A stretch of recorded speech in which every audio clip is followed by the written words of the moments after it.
My name is Linda Voss. I'm 66 years old. And according to a legal document filed with my county clerk's office 6 weeks ago, I am dead.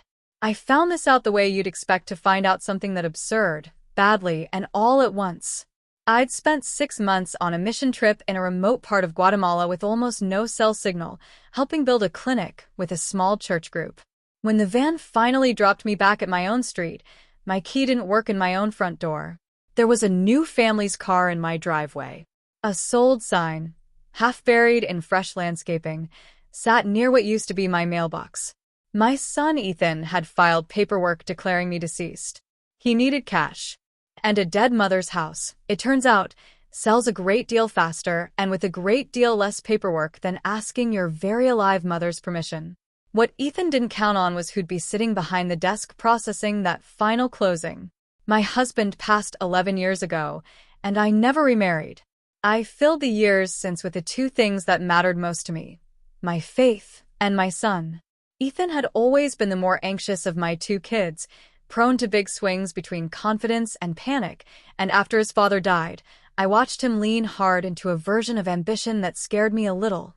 Even then, day trading, crypto ventures, things I didn't fully understand and, honestly, tried not to ask too many questions about, because every time I did, it turned into an argument about me, not believing in him. 6 months ago, before I left for Guatemala, Ethan had asked to borrow $20,000 to cover a margin call, banking language I only half understood, delivered with a kind of urgency that made me write the check before I'd fully processed what I was agreeing to. I told him it was the last time. I meant it. I don't think he believed me. I left for my mission trip 2 weeks later with a peaceful heart, genuinely looking forward to disconnecting from the noise of the world for a while. I had no idea the noise I was disconnecting from included my own son's financial collapse. While I was gone, Ethan's trading losses got significantly worse. Far worse than the $20,000 he'd already taken. He was, I later learned, into a margin position that had wiped out nearly everything he had, and creditors were closing and on multiple fronts. Here's the part that still makes my hands shake a little when I think about it. Ethan found a notary, a man named Gerald Finch, who it turned out had a history of creative document processing for a fee, already under quiet investigation by the state notary licensing board for unrelated issues. Through a series of decisions I still can't fully wrap my mind around, Ethan used a clerical mix-up from a hospital visit I'd had years earlier, a records error that had briefly, incorrectly, listed a Linda Voss as deceased due to a mismatched patient file as the seed of a falsified death certificate. With Gerald's help, that clerical error became an official-looking document, filed properly enough to pass initial review at the county level.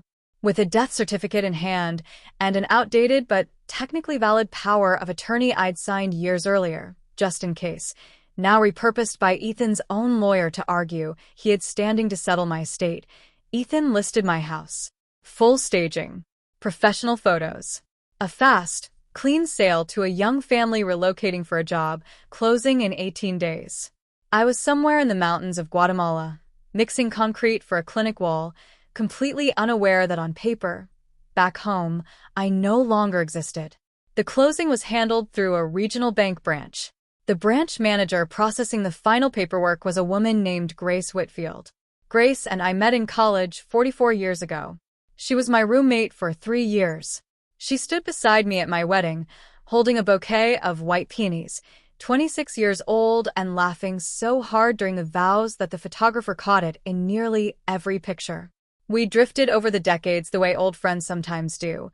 A few calls a year, a Christmas card, the occasional lunch when I passed through her town, but the bond never really faded, not the kind that's built that deep, that early. Grace was reviewing the closing documents the week before finalization when something snagged her attention.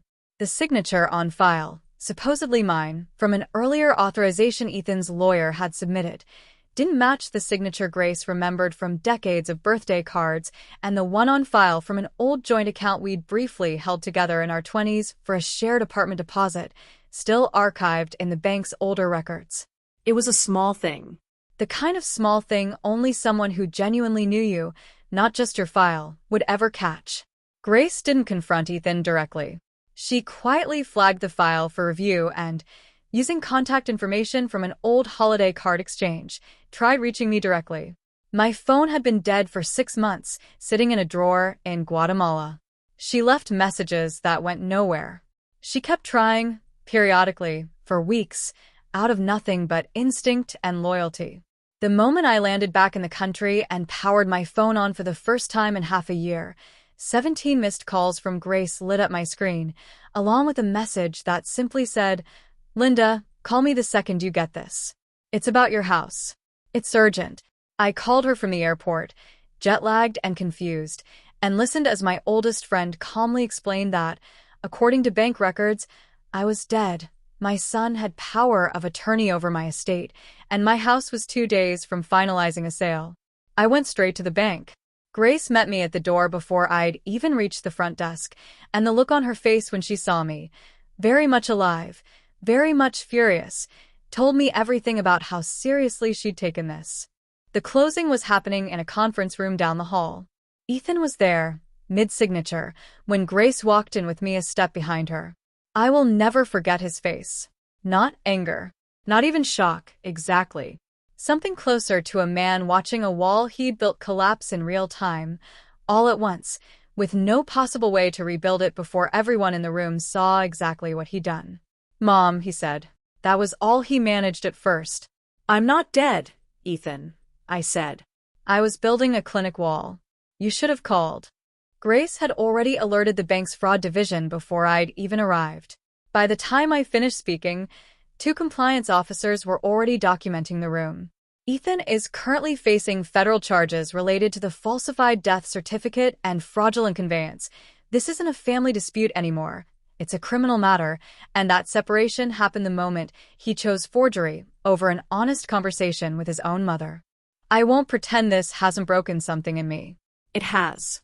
I've spent the weeks since sitting with a grief that's strange and specific, grieving a son who's still alive, still calling me from a lawyer's office, still asking for forgiveness in increments, while I try to figure out what trust could possibly look like between us again, if it can look like anything at all. I told him this the last time we spoke. Trust once forged away, and I mean that literally, given what he did, isn't rebuilt with an apology. It's rebuilt slowly, with years of proof, if it's rebuilt at all. I'm not closing that door forever.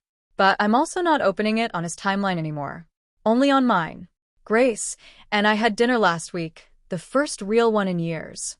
She held my hand across the table at one point and said, "I'm just glad I still knew your handwriting.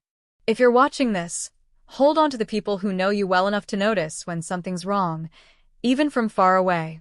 And if you're a parent who's ever handed your child a document just in case, go check what that document actually still allows. You might be surprised. Tell me in the comments, who's the person in your life who'd catch it if something like this ever happened to you? I want to hear about them."